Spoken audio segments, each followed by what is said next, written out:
Live with CDP Sports Talk, a weekly sports and entertainment podcast sponsored by Barry Cullen Chevrolet. Live on YouTube, Facebook, Twitter, Twitch, and LinkedIn. And on audio via Apple Podcast, Google Podcast, Spotify, Anchor FM, iHeartRadio, Amazon Music, Radio Public, and TuneIn. Now, here's your host, Chris Palme.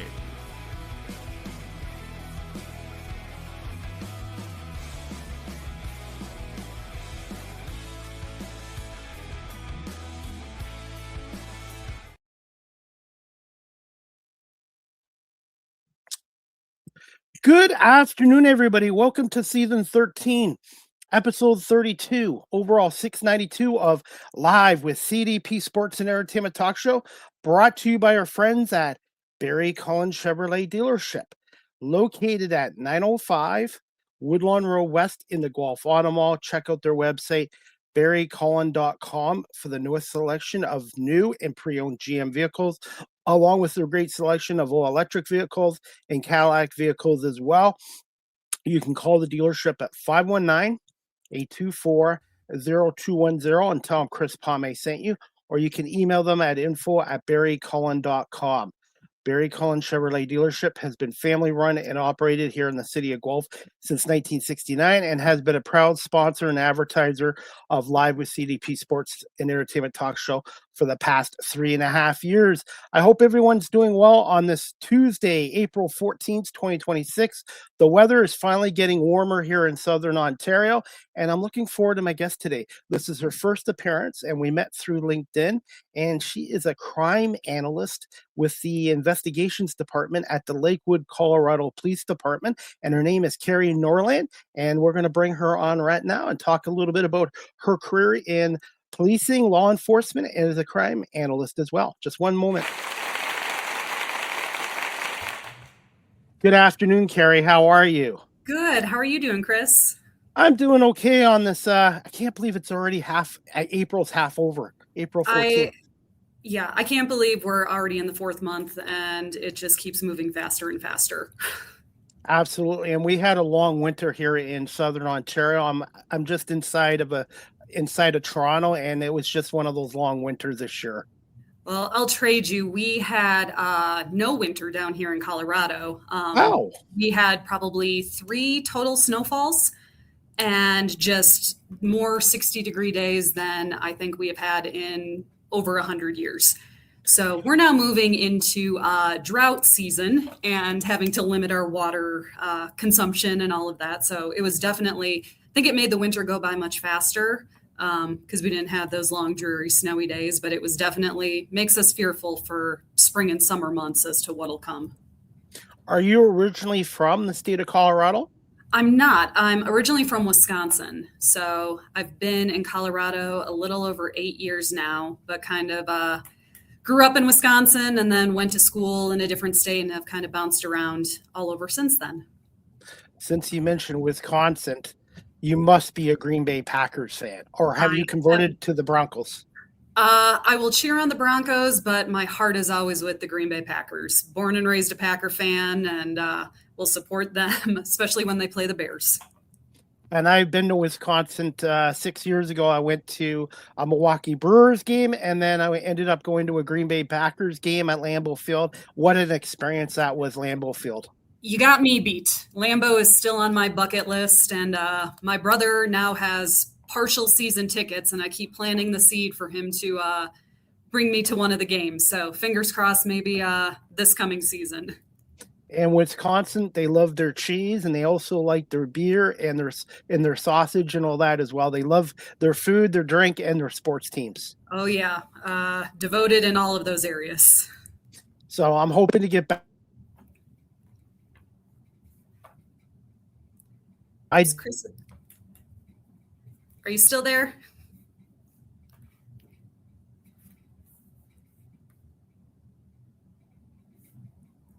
On from the Lakewood, Colorado Police Department, and she's a crime analyst, and hopefully we are back. I apologize for that little glitch there.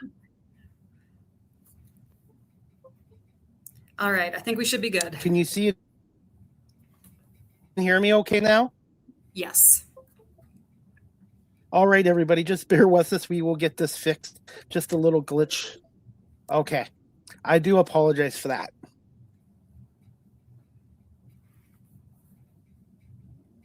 I've had everything all set up, and sometimes technology and TV, radio, live streaming, there's little bugs. But are you back, Karie? Yes, I am.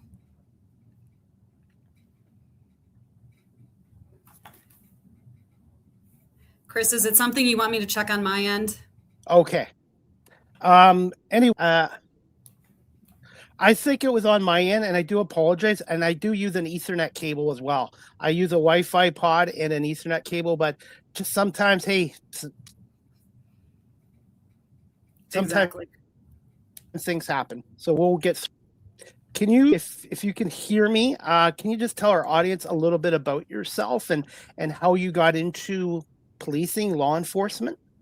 Yeah, so my story is actually kind of longer than a lot of people. I knew I wanted to get into the law enforcement realm very early on, and by early I mean 7th grade.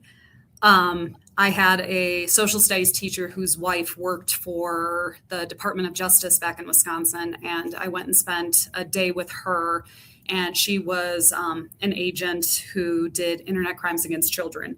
Spent the day with her and kind of decided, like, this is the realm I want to go in. And throughout high school, took psychology classes, criminal justice classes, read a ton of books about criminal justice, serial killers, all that fun stuff. So by the time I got to college, I knew I wanted to study something in that realm. And I ultimately wanted to do kind of forensic psychology. I found it very fascinating reading a lot about serial killers and criminal profiling on all that stuff. Like, I wanted to know what made these people want to commit crimes that they do, such heinous crimes.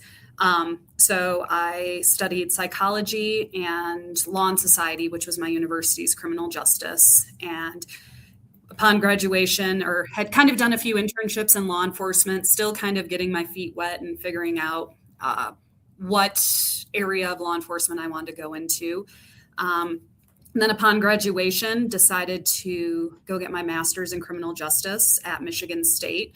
And it was while doing an internship with the Las Vegas Metro Police Department that I found out about crime analysis.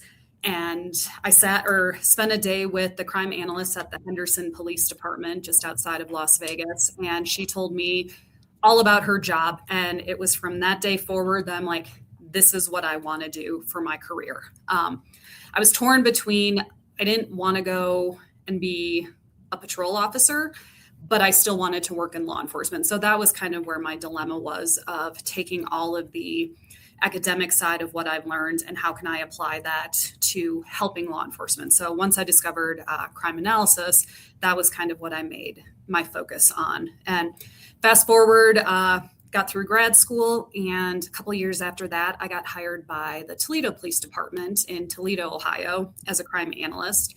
Worked there for about 2.5 years, and then made the move out here to Colorado and got hired as their crime analyst. So I've been here a little over 8 years now, working for the same department, and I absolutely love what I do. There's days where I think everyone can say they dislike their job, but for the most part, it's something different every single day. And that's what I love about it, is we see different cases, different people, and every day is a new experience and a new challenge. It's not your typical Monday to Friday, 8 to 4 job. It is definitely not. Now, don't get me wrong. There are definitely, I'll do weekly reports and stats and all of that fun stuff, but there are definitely cases I work on that I go home and tell people and they can't even, it's Dateline-esque, or they make movies about some of the stuff that we see on a daily basis. I got to ask you this, Karie. Is this your first podcast you've been on, or have you been on other podcast shows before? This is my first live show. I have been on another podcast before that interviews crime analysts. So. Now, I wanted to ask you this too. How important was the education in your career, and also the importance of internships? So I think the education was extremely important because it kind of gave me the background that I needed to apply to a lot of these jobs. So my same thing with internships, but my first job at the Toledo Police Department was a grant-funded position that was looking at applying research to policing aspects and then kind of taking that data, analyzing all of that. And that was everything that I did in both my undergrad and graduate career. So having that background really helped make me a great candidate for that position. And I already kind of knew how to jump into the job and handle all the data and aspects of that. The internships, I would also say, were huge because working for a police department is a beast in and of itself. And I mean that not in a bad way. It's just, it's not for everyone. And I think the internships really helped prepare me for how different police departments work and how to work with the agents, work with the detectives, work with the civilians that work here, and just kind of understand the ebb and flow of departments. I think it would be really difficult to go straight from academia and jump right into a law enforcement career without having some type of experience working with people or working with the department and kind of having all that understanding. I have a viewer watching on LinkedIn. I can't pronounce his name. Essay. Mm-hmm. I apologize for butchering your name, but he wants to ask you any tips on how to enter crime analyst, seeing with a 4-year degree in criminal justice and 2 crime analyst internships. I can tell you I was in that exact same position getting out of grad school, and it can be tough. I would say that the best thing to do is look at all the different realms within criminal justice, crime analysis. So not only do you have your analysts that work for your police departments, you have corrections, you have probation, you have state level, even going federal. There's a lot of different outlets that you can look at, and you may not be able to get a crime analyst job to start with, but you might be able to get an entry-level records position or data entry or something that can get your foot in the door, and then you can be able to kind of move up from there. Upon graduating grad school, I was applying to a ton of analyst positions and wasn't getting any callbacks. I ended up taking a job with Target working as an assets protection manager. So while it wasn't exactly the area that I ultimately wanted to work in, it was somewhat in my field. I got experience working with local law enforcement, doing investigations on the private sector side of things, and then I could take that experience and apply it to crime analysis. So best piece of advice, keep trying, send emails out there, but also try and make connections with people too. More than willing to help and kind of point you in the right direction. Especially in the media industry too, connections and networks, and never burn bridges as well. And also it's important to be diverse too, because I know in the media industry, I'm the talk show host, but I'm the producer, content creator. I do about 10 different things. And I'm sure the same thing in the policing industry as well. Law enforcement is, the more you can be diverse, the more useful you are as well. It might not mean you're the best at everything, but I think being diverse really helps you too. Well, and that's why I do a ton of trainings and take classes, and it may be on a topic that I don't see every day or every week in my career, but it may come up at some point, or someone may have a question that it relates to, and I've planted that nugget or I've taken that training and I can jump in and try and help there. So there's a lot of different ways that you can make yourself marketable and kind of help your chances. Karie, can you just tell us a little bit about your time with the Toledo Police Department as a crime analyst? Yeah, so it was definitely the start of my career. So like I said, while I went in with some data analytics experience, this was my first time going into a police department and working specifically. We were dealing with a smart policing grant, which was given to, I think, couple sites a year. It was a BJA, Bureau of Justice Assistance grant, and ours was specifically looking at priority and prolific offenders. So research shows that a small population of criminals commit a large portion of the crime. And so what we wanted to study was if we do targeted enforcement to our top 100 priority and prolific offenders, if we do targeted enforcement, try to get them off the streets, would calls for service and incidents decrease in the areas they spent most of their time in. So you think, okay, if you have that one person who's always stealing, doing domestic violence, all of that, if you remove them from their area that they work, they live, they spend their time in, will the calls for service decrease and all of that? So for 2.5 years, I worked hand in hand with our special intelligence group, SIG, group of great guys that were a ton of fun to work with. And we just tracked our top 100 priority and prolific offenders and went through all the data, if they got arrested, if their case went through prosecution, all of that. And toward the end we were also working with 2 academic individuals and wrote a paper that basically said, if you, again, proving our point that if you look at the small population and kind of really focus your attention on that, you can greatly decrease the chaos that they're causing in your community. I have a couple more comments. SL says he works as an asset protection for Target 2. Awesome. And he also says, thank you for the valuable information. Good. And Jennifer's watching on LinkedIn as well. Great information for those asking in career fields as well. Awesome. Thanks, Jennifer. Karie, how valuable was your experience in your time with the Toledo Police Department in terms of your gaining skills and learning as a crime analyst? So it was invaluable. The individuals that I worked with there really kind of took me under their wing and helped me. Like I said, I was a very brand new, analyst, and not only working with the special intelligence group, but Toledo has a real-time crime center. So we had both sworn and civilian analysts all in one room. And just being able to bounce ideas off of each other, I learned how to set up sock puppet accounts. I learned how to use license plate readers, how to track cars going through the city. It was a very fast-paced environment, and kind of having to learn on the fly really helped me hone my skills enough that I felt confident within 2.5 years of kind of looking to move on to a new position, new area, and take all those skills with me. But I would also say the people that I met at the Toledo Police Department were just absolutely phenomenal to work with. There's still some of my closest friends. I still keep in contact with a lot of them there, not only professionally, but personally as well, and just really had good relationships with all of them. And they continue to run a great police department. It's truly a team effort as well.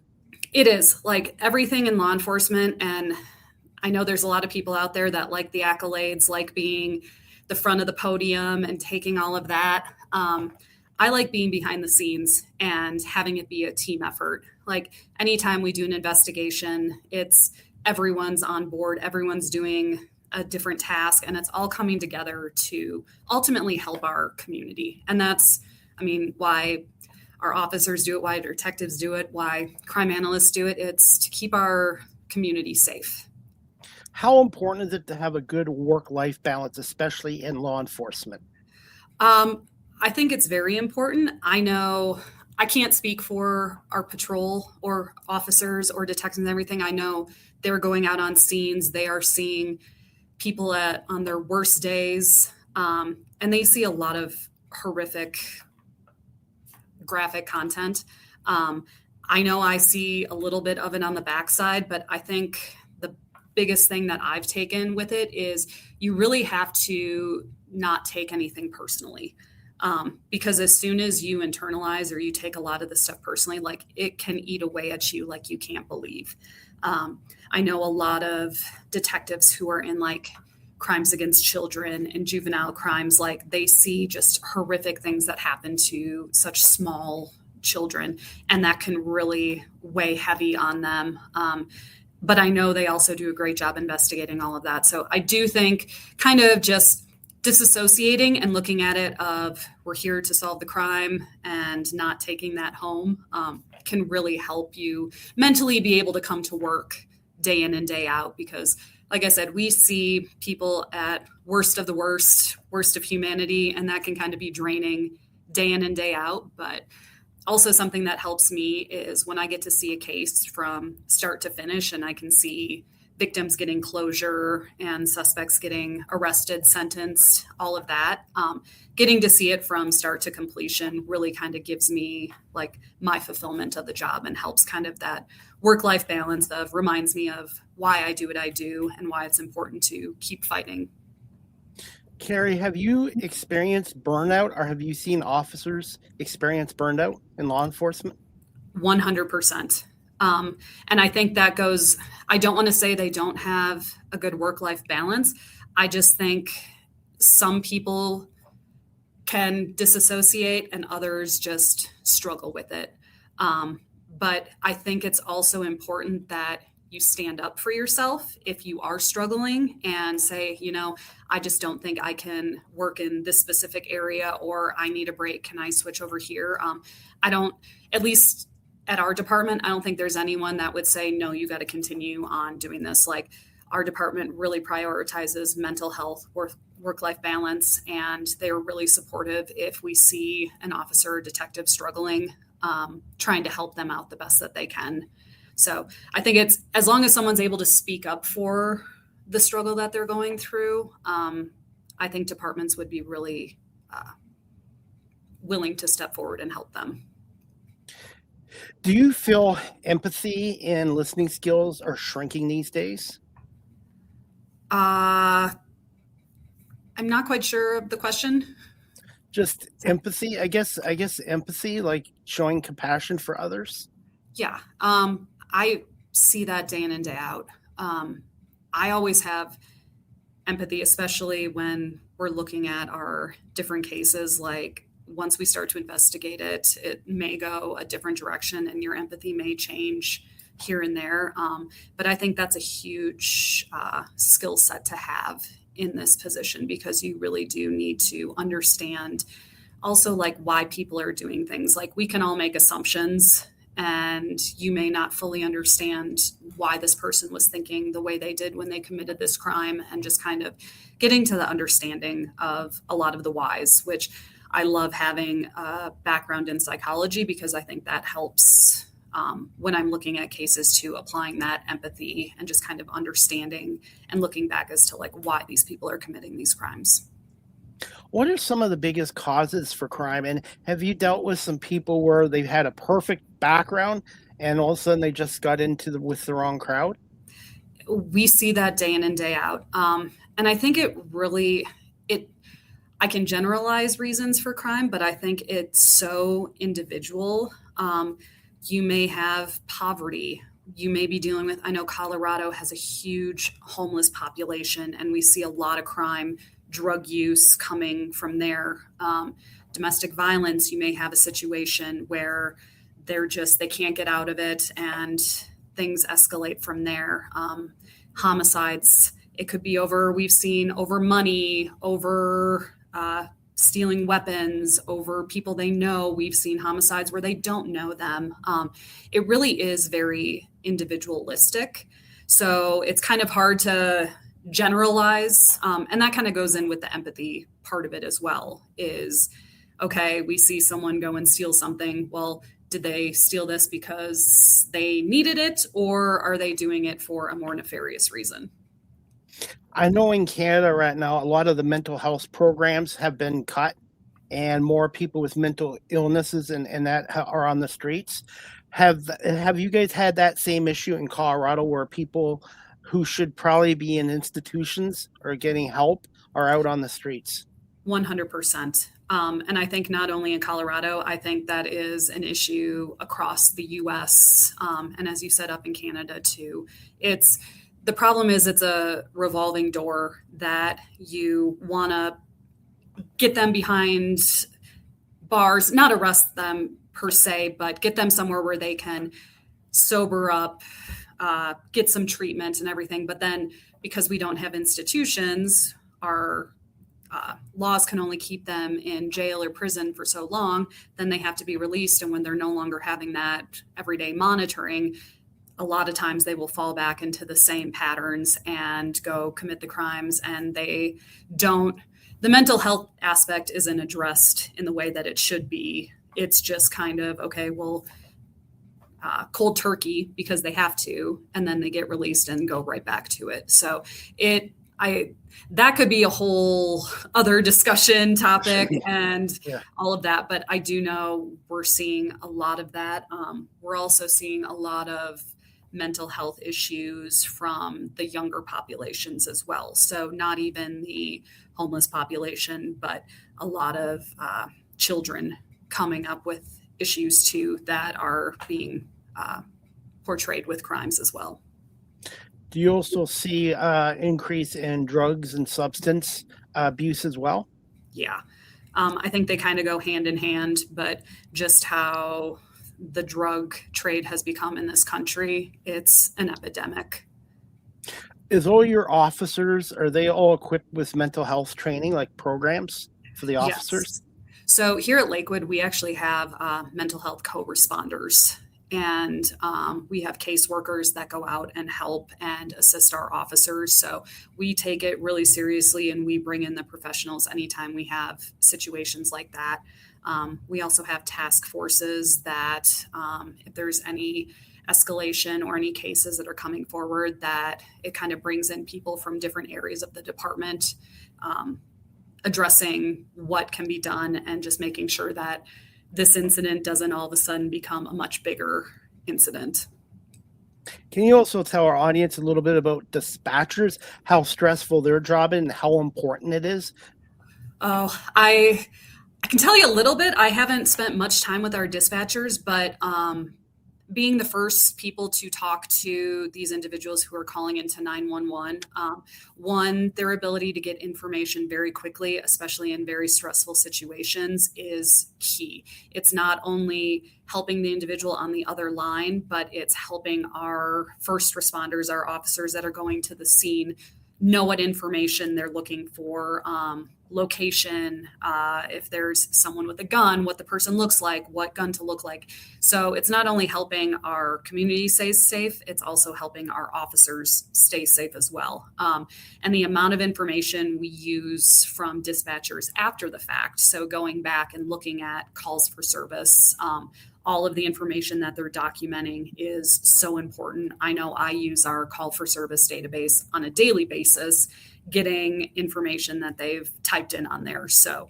they are an invaluable part of our career. And I don't think they're recognized as much as they should be, and they also like to remain calm with a lot of those calls. Like, I don't think I could ever do that job. So kudos to them for staying calm and helping walk people through all of the emergencies they deal with.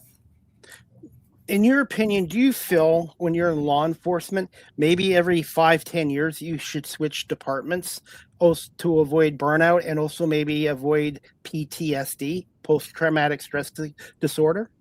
I think, again, it probably depends on the individual. Here at Lakewood, we have, especially in our investigations divisions, we have two different types of detectives. So we have permanent spots and we also have rotator spots. So permanent, obviously, they can hold the position for as long as they would like in the same division or sector that they would like. Our rotators do either 5 years or 1 year, where they get to work for that area for that amount of time. And then they either can go back to patrol, or if there's openings elsewhere, they can look at another division. And I think that kind of helps them as well. Kind of gives them, if they're not quite ready to do a permanent spot or they just want to get a taste for it and see if it's for them, they can. We just had a detective not too long ago in crimes against children, was there for about 2 years and decided that there was burnout and it was too much. So he rotated back to patrol and we had another detective step in. So I do think, like I said, we talked about it before, of being able to speak up for that too, and just seeing that this might not be the area for me is important too. And he was prioritizing his mental health and health of his family and everything. And he was well respected for that. But I do think it kind of helps avoid burnout, because I've seen friends that were in computer crimes for 20 plus years looking at child pornography, all of the stuff that people have on their computers. And at the end of their retirement, they're like, I can't do this anymore. And I think to avoid getting to that, being able to go to different departments could definitely help. It's important to have a strong support system. It is. And I have another viewer watching on LinkedIn, Tanya Williams. She says it seems drugs will always be an issue. Yes. That's $1 million question, along with a lot of other ones our countries are dealing with, is how do you address that? But until we can figure out ways to stop the drugs coming in and out, we can only do what we can. And I know here at Lakewood, we just sent out a letter on our Facebook page, Twitter, X, Instagram, everything, saying how we're going to start enforcing a lot of our open drug use and really kind of tackle this, because we are seeing issues in our parks, in our streets, and just having open air drug trade going on. And so we're really making that a focus here at Lakewood to try and combat that and try to make our community a lot safer. Karie, I was born in the 70s, and I was always told I was respect my parents, police officers, teachers, and that. Do you feel this younger generation, there's a disconnect with them in policing? I think yes and no. I think it will depend on how they are raised and how their parents raise them. But I do think, I see that with a lot of, you see the videos go viral of people fighting police officers and being combative and all of that. And it always kind of comes back to, would all of this have escalated if you just kind of followed the rules? And not saying that you have to obey every order you're given, but kind of respect the authority that's coming at. They're trying to keep you safe, keep our community safe. And I think that's an important aspect. And like I said, it's basically how they're going to be raised. So you're going to have different instances, different situations. Drugs can be involved, and we all know those incidents can escalate a lot that normally would not get to that point. So I do think there's a little bit of an issue with the younger generation, but hopefully that kind of fizzles out and they see that law enforcement's here to help, not hurt them. What's your thoughts on community policing and trying to get that word over that the police are not your enemies, but they are trying to work with the public to protect them? I think community policing is a great way to get the community to have a buy-in. I think it's also helpful. Like I said, we have a lot of civilians that work here in Lakewood, and we have a community action team that not only has sworn officers, we also have civilian individuals as well. So when you have a civilian kind of going out and speaking the good word of the police officers, I think that has a lot of clout to it too. So it's not just police officers saying, hey, you need to follow my orders and do all of this, but really kind of like showing them we're here to help you, not to always to arrest you, to do bad things, stuff like that. So we really try to preach that here in Lakewood. We do a lot of community events, get our officers out.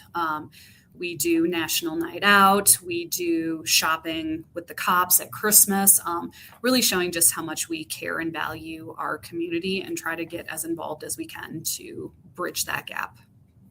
I was going to bring this up later, Karie, but I'm going to bring it up now. How much has technology, the internet, and smartphones changed the role of crime analysts and also policing too? When police or officers are going to a call, there's always somebody out there that has their phone on filming everything too. This question has so many different angles. I think the biggest thing is with like smartphones with our officers and everything, that there is always this concept now, and we've seen in the last couple of years, of someone's watching. But from the flip side of that, and I know here in Colorado, it was state mandated a few years ago, our officers need to have body worn cameras. So I think that has kind of helped combat that. You have these smartphones, you have these people that are recording our officers, you get one angle and you don't know exactly what happened. Where now you have the body worn camera from the officer, you can get a different angle and you can see kind of the whole interaction that's going on. So I know that's been I know at first our officers were a little nervous to have body worn cameras, but I think they've really seen the benefit of this helps support them and their statements and how they're conducting their investigations, and has been really helpful in combating a lot of issues that people may come forward and it's like, no, this is what actually happened. Here's the video that we have there. But I think, technology in and of itself, just with agents too, the last few years, like you see the videos all over the news. And of course, like I said, they take angle and all of that. And it just kind of perpetuates sometimes bad policing, unfortunately. But just with other technology and internet too, like it has greatly enhanced my ability to do my job. So I know it's a hot topic, but I'll just kind of bring it up, like license plate readers. I know a lot of people are very concerned about their privacy being violated and Big Brother's watching them and everything. But what they don't see is how we use that technology to help keep our community safe. So I'm going through and I may be looking through thousands of pictures of license plates. I'm comparing it to one picture of a vehicle that we have from a surveillance video that committed that crime. So 99.9% of all the other vehicles that I'm scrolling through, I'm not paying attention to. I'm trying to find this one vehicle that we know committed a crime and did something wrong. And we have solved homicides, robberies, child kidnappings, so many crimes using license plate technology. And so it's absolutely a phenomenal tool. And along with all the other technology that I have at my fingertips, it really helps me do my job, which I said is ultimately keeping our community safe and trying to catch the people that are not keeping our community safe. Facial recognition too is a big help. It is. Here in Colorado, we have a statute that you have to go through all of these steps to get facial recognition turned on. Currently in Lakewood, we don't have that technology. So we kind of have to do it the old-fashioned way. But again, when we're using facial recognition, we have a picture of someone who's committed the crime, and we're comparing it to and running those systems. And I think the other thing that people don't always understand about technology in our realm is it's not the 100% identification. So if I get a facial recognition match or if I get a vehicle match, that's not, okay, this is our vehicle, I'm now going to go arrest that person. It is one piece of evidence that we now have to take and do further investigation on. So it's not, I think people think that it's just, this person's this person based on facial recognition, let's go arrest them. No, it's a tool to kind of say, we think this is this person. Now we need to dig into their background, look at where they might have been, and kind of help prove the case with that. So they're great tools. They're not our end all be all of our investigation. And if you're using it for that, you're not doing your job to the best of our ability. Karie, I have another viewer watching on Instagram Live. He was in the U.S. military for 20 years. He's now a professional motorcycle rider in California. He was a guest on my show. His name's Edward Hearn. He just says, thank you for your service in law enforcement. And his question for you is, how do you turn raw data into actionable insights for law enforcement? In so many different ways. I know a lot of what I do is taking the raw data and I look at maps. So seeing where we're seeing a lot of our activity happen, if we're seeing specific days, dates, even if we're seeing like specific sides of the street, anything like that. I would say so in my position specifically, I'm assigned to our investigations division. I don't do as much data analytics as our patrol analyst does. But a lot of what we're doing is just kind of trying to figure out how to take all of these numbers and make it into actionable so that our patrol can go out and kind of view all of this. Also on my end, I do a lot of cell phone analysis. So I will take basically like cell towers. So if you make a call, your phone's hitting off of a tower, and doing analysis that way. I get a lot of raw data from that and trying to map it and figure out where someone is, who they're calling, and looking at specific angles, azimuths, directions, and stuff like that. So that's a lot more of the raw data that I'm dealing with, but we get a lot of different requests. And like I said, it's never the same thing twice here. So there may still be another raw data request that will surprise me, and I'll be able to do something else with it. What are your thoughts on AI? I know AI is a good tool, but also on social media. Nowadays, people are posting stuff that's not true.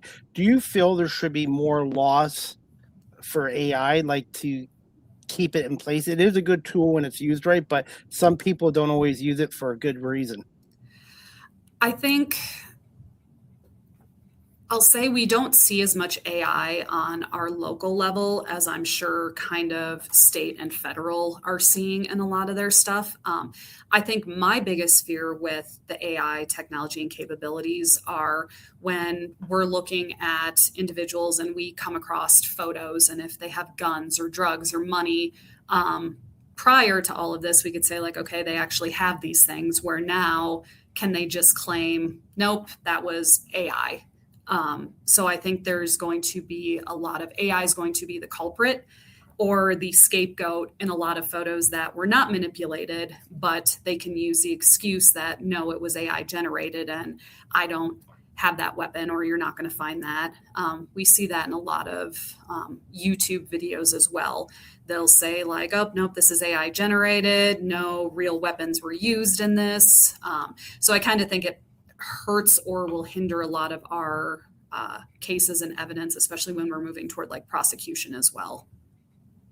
Karie, do you find, I know in Canada, I can speak as a Canadian on this, do you find over in Colorado that online fraud is increasing as well?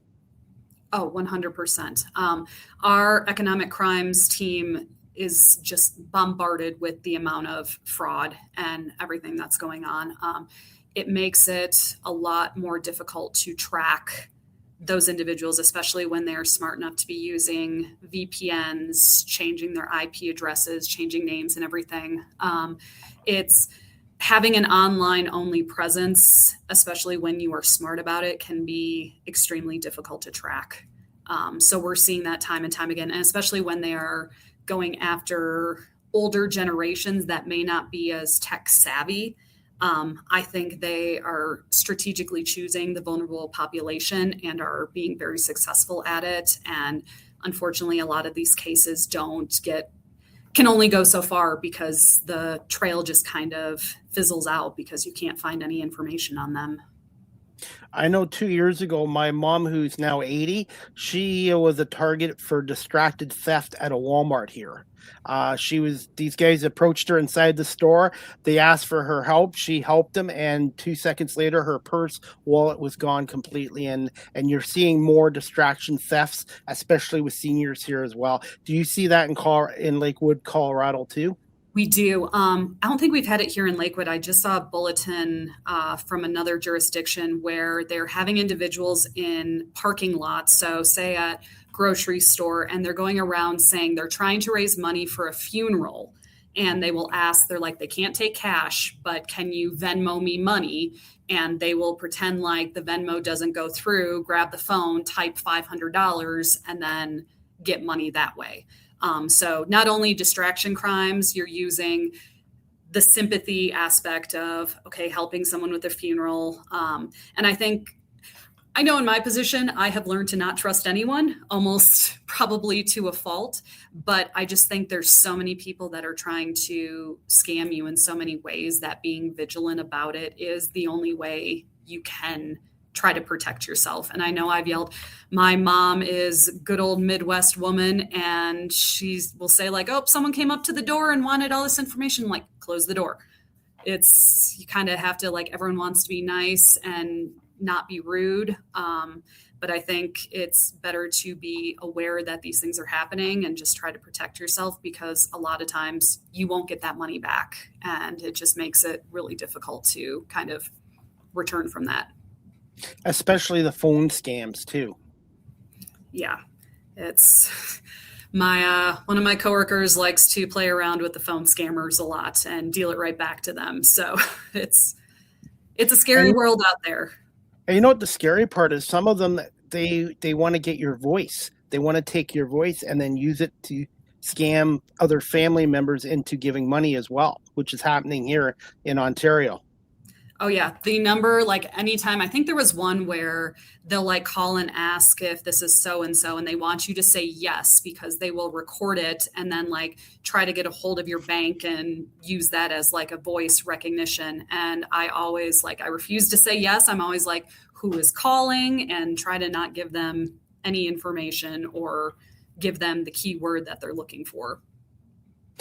Karie, when you're doing an investigation with cell phones and that, how difficult is it to unlock a phone, and what's the process like? So I will say I do not have the capabilities to do that. That is our crime lab and the crime scene analysts that are able to do that. They use different technologies that can sometimes crack into phones. So I do know if you don't have the passcode to a phone, they can be extremely difficult to get into. But with a lot of the technology that we have here at Lakewood, that other departments have as well, usually we have pretty good success in being able to get into a phone once we have a search warrant, obviously, to get all of that data.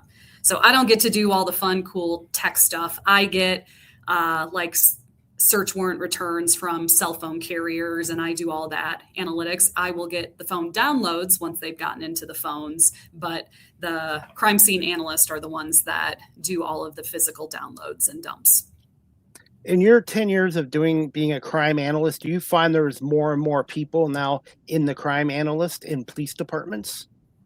I do. I think when I first started, it was kind of few and far between departments that had it. I think almost every department, if they're at a certain size or they have the budget, has some type of analyst. And I think that's important because you look at any other business in the world, you have bank analysts, you have financial analysts, you have analysts everywhere. Why not bring in someone to help analyze all this data and do policing smarter? We have so many different capabilities of tracking data, tracking crimes and all this stuff. And instead of just going out and guessing where things might be happening, trying to use that data to better serve our community. Got another viewer. It's the same one before, SL from LinkedIn watching. He wants to know any cool names that you have given to a suspect in a series of crimes. I don't think I've named any specific suspect. I know there's so many really cool ones out there, like Jack the Ripper and all of that. Unfortunately, I don't think I have any good names we've given anyone. We've had some cool cases that we've worked on, but no specific suspect names. Karie, how would you describe yourself as a speaker and a teacher? I like to take the approach of, I want you to, when I teach, walk away with knowledge. I said earlier, I'm someone that I like to kind of blend into the background. I know that's weird to say as someone who likes to teach and speak. But everything that I teach about is to help everyone else gain a skill to be able to take back to their department. And kind of the approach that I take is using a lot of real world examples to kind of get the points across and get the tips and tricks that I like to teach. So I know I've done I've gone to a lot of law enforcement trainings that the people just like to hear their own voice and talk about all the things that they've done in their career. And I'm someone that I want people to walk away from the classes that I teach, having those skills to be able to go back and teach people at their department, and just kind of speaking to everyone, not as someone who thinks she knows it all, but kind of as an equal with the people that I'm teaching. And I like to teach to a wide range of individuals. So I teach specifically on social media and open source intelligence. And I know I've had people that have never used social media in their life, and I have people that know much more than I do. And I think kind of approaching it of, hey, we're going to all learn some of these skills together. And if you guys know more than I do, like, reach out to me and let me know, because I think we talked about it earlier, like making those connections and reaching out to people when you don't know something is a great, like, humility is a great skill to have. And I think it also like makes you more approachable, and people want to learn from you if you're willing to say like, hey, I'm not an expert in everything, but here's things that I've learned in my career and just from experiences that I've had, and I want to share those with you. So I love teaching. I love getting to speak with people that way. And I think I've had success in kind of taking that approach with all of the teachings. Karie, I'm going to put you on the spot here. Do you find the social media platforms are doing enough to protect people and reporting crimes? I don't. To be completely honest, I also think that a lot of social media platforms are specifically trying to hurt law enforcement from getting information as well. A lot of them can make it very difficult, even if we have legal process to get valuable information. And I also think there's just, I mean, you go online and you can just see so much information that can be taken down. But I think a lot of the issue is like, you can only do so much with AI of trying to take stuff down. I know TikTok has said that they actually have like live people going through, and if they see something, trying to report it and take it down. But I mean, think of how many millions, billions of people are on TikTok. Like, how can a few individuals do that? You would need the AI capabilities, but I think they may say that they're out to help individuals, but I think a lot of it is they're just out there to make money, and that's the end all be all of it. Got another question.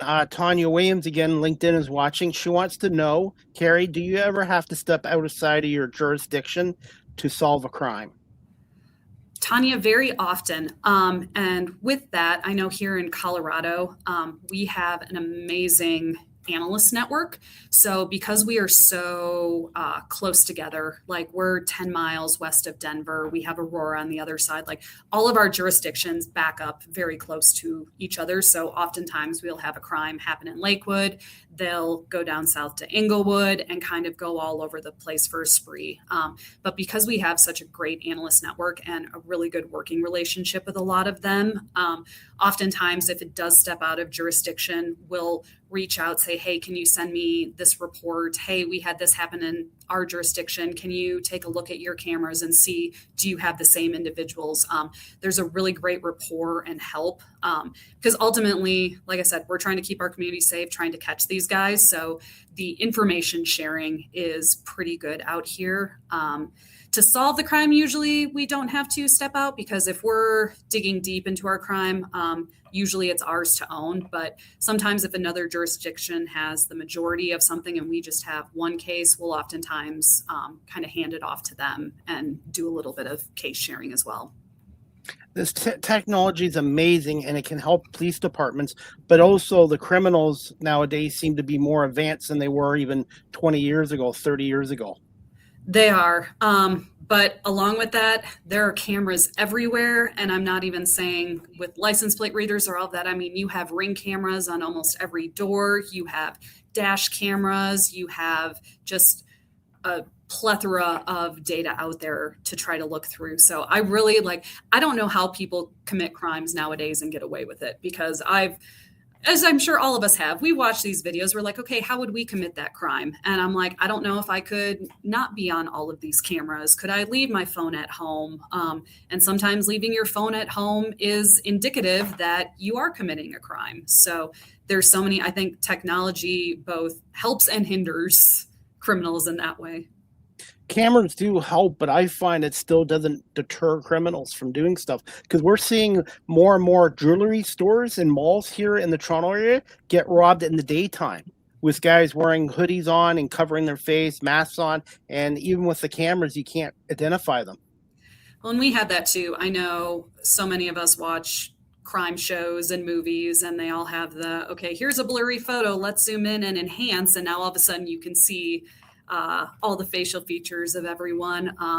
I think we're still dealing with a lot of shops, stores, businesses don't have the best camera systems. I know when I worked at Target, our cameras were subpar. And I know I've gotten some other stuff from Target 10 years later, and their camera system's still pretty much the same. So I know we definitely have stores that's like, okay, we want them to commit the crime here because they have really good cameras. But yeah, like you said, they can be masked up, they can have their hoods up. So even if we did have a good camera system, it's nearly impossible to ID them. But that's where in my job as an analyst, it's always kind of thinking, okay, well, what's the next step? If we can't see them in their hoodie, did they drop something? Did they go meet in a different store? Did they have a getaway car? Where'd the car go? Can we track that license plate? Can we get where the vehicle might have gone? So it's always it's looking at different angles and how to possibly find that one piece of information that can help you trace back to who that individual might be. Karie, putting together a puzzle. As we wrap up the show, what's a typical day, a week like for you at the Lakewood Police Department? Nothing is typical, I would say. My day is mostly spent, I work hand in hand with all of our detectives. I have a bunch of different divisions. So we have family crimes, we have homicide, robbery, we have burglary, theft, juvenile, crimes against children, economic crimes. I work with all of them. So my typical day or week is kind of dependent on what all of them are working on. But I do anything from bulletins, social media analysis. I'm working a grand jury case right now, doing kind of different types of analysis with that. So it depends on what crimes people are committing on any given day or any week. But I will say what is always there is the working with the detectives. We have a great group. Everyone is willing to help each other out. Our detectives will do search warrants and they will get detectives from other areas to come and help them. It really is a family here and everyone just wants to help out and solve the cases that we have. So there always is that collaborative effort that we deal with day in and day out. Karie, as we wrap this show up, can you just tell our audience a little bit about Lakewood, Colorado, and what makes it a good place to work, live, and even travel as a tourist? Lakewood it's kind of like a small little Denver. Like I said, we're about 10 miles west of Denver. We have about, trying to think of how many square miles. I'm going to screw it up. But it's kind of a small town and it has its own little areas. What I love most I'm a huge runner. There's some great trails out here to get to go run. We are about 5 miles, or kind of the west end of Lakewood is about 5 miles east of Red Rocks Amphitheater. So a very popular venue to go see bands. I can actually hear the Red Rocks Amphitheater from my house. So I always thought that's really cool. We also have, if anyone out there has seen the show South Park, we have the famous Casa Bonita here in Lakewood. So that's always a popular, now that it's been reopened, a popular tourist destination to get to go see. But Lakewood really is it's a bigger city, but it definitely feels like a smaller community, especially when you are in your own little areas of Lakewood. So it's also right off of I-70, so you can easily hop into the mountains and go ski, go hike, go do whatever you want up there. But I really love it. It's been a great place to work, great place to live for the last 8 years. When you moved there, did it take you a little while to get used to the altitude and the breathing up there? It did. I will say I was about a month into training for a marathon when I moved out here, and I felt like I was breathing through a straw on every single run that I went to. So my Midwest lungs took quite a few months to get used to all the running out here. And there's still days that I struggle. Stairs are still a struggle every single day, but anytime I have friends come out and visit, I'm like, okay, we're going to take it slow. We're going to drink a lot of water, and I promise you guys will get through it. I'm hoping one day to get out to Colorado. I've been to 13 states, but I've never been to Colorado, but I've heard a lot of good things about the state too. Well, you are welcome anytime. You would absolutely love it here. And also, this is a new segment when I wrap up my show with my guests. Ask the host CDP, myself, that's my initials, a question. Do you have a question for me before we wrap this up? I do. How did you go from working security at a casino to wanting to be a talk show host? I was doing volunteer work with a semi-pro basketball team here, and they needed a camera operator one night, and I volunteered, never done camera work in my life, and they showed me what I needed to do to film the game, and after the game, they actually paid me for my work. They said, did you do camera work before? And I said, no, and they referred me to a local TV company to do camera work for a couple years, and during the pandemic, which were awful for all of us for 2 years, I switched into being a podcaster, and then I've had this on a radio station. I found my passion at the age of 47, and I'm now 53, and I love what I'm doing. And my career in security prepared me for this, because in security, I had to think on my feet. I had to do public speaking. I had to listen. I had to have empathy. And I think that career prepared me for this. And I'm also speaking at local high schools now about careers, education, and sharing my story as well. That's awesome. I love that. Goes into my theory that say yes to any weird opportunity that might come up. You saying yes to doing camera work, look at the doors that it opened. And I think just being open to so many different opportunities, you never know, you may like something, you may not, or you may find your new career at 47. Step out of your comfort zone. Mm-hmm. And you don't have to pick one career and that's it the rest of your life. You can have 2, 3, 4, 5 different careers. I was going to say, as long as it makes you happy, that's all that matters. And education doesn't end in a classroom. It's a lifelong process. Exactly. Karie, where can our audience follow you on social media? The best place to find you on social media, and the Lakewood Police Department. So you can follow me on LinkedIn. I think Chris has posted my URL for that. And then for Lakewood Police Department on numerous sites. So you can follow us on LinkedIn, Facebook, Twitter X, or Instagram. Our PIOs usually post all of the same information on all of those. So feel free to go and follow and see all the amazing things that we're doing here at Lakewood.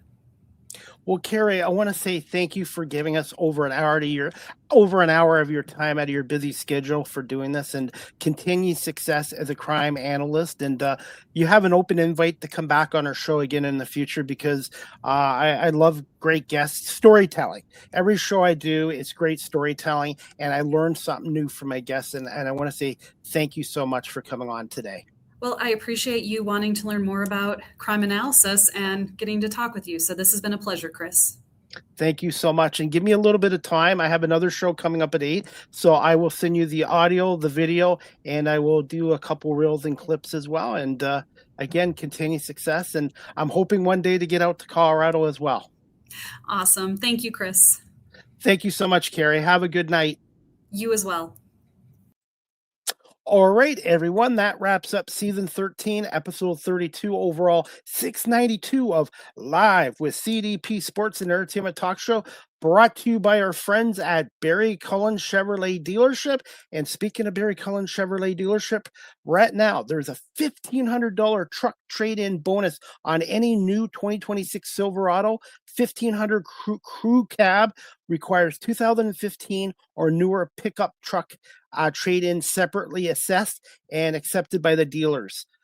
Condition apply, view offer details, or drop by Barry Cullen Chevrolet Dealership at 905 Woodlawn Road West in the Guelph-Automall. Again, there's a $1,500 truck trade-in bonus on any new 2026 Silverado 1,500 crew cab, requires 2015 or newer pickup trade in separately assessed and accepted by the dealership. More details at Barry Cullen Chevrolet Dealership.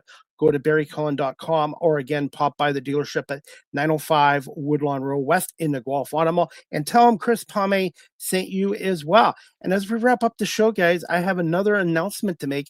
I have another show tonight.